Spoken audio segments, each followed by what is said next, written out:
Turli tizimlarda bo'lgani kabi ichki ishlar organlarida ham yosh xodimlarni ona vatanga muhabbat hamda xizmat burchiga sadoqat ruhida tarbiyalash, iste'dodli va istiqbolli yosh kadrlarni aniqlash, ularning muammolarini o'rganib, taklif va tashabbuslarini qo'llab-quvvatlash maqsadida rahbar va yoshlar uchrashuvlari o'tkazib kelinmoqda.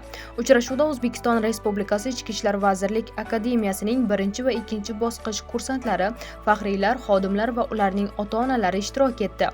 Tadbirda viloyat ichki ishlar boshqarmasi boshlig'i Azat Tasbayev bugungi kunda tizimda xizmat qilayotgan yosh xodimlar va kursantlarning kasbiy hamda ma'naviy kamoloti uchun yaratilgan keng imkoniyatlarga to'xtalib, o'zining xizmat faoliyati duch kelgan sinovlari va tajribasi haqida so'zlab berdi.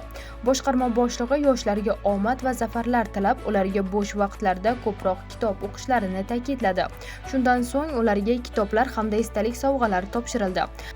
Bugun yosh xodim va xodimalar ularning ota-onalariga namunali xulqi, xizmat faoliyatidagi samarali mehnatlarini inobatga olib, minnatdorchilik bildirilib, tashakkurnomalar berildi. Aynan mana shu yoshlar ichida meni borligim ham oilamiz uchun quvonarli albatta. Bugun yoshlarga e'tibor davlatimiz siyosatining ustuvor vazifalaridan etib belgilanganligini ko'rishimiz mumkin. Menga bildirilgan ishonchni albatta oqlashga, yelkamdagi mas'uliyatli vazifalarni vijdonan bajarishga albatta va'da beraman. Albatta bu kabi uchrashuvlar yosh kadrlarni ruhlantirish va ularning ish samaradorligini yanada oshirish yo'lida muhim ahamiyat kasb etadi.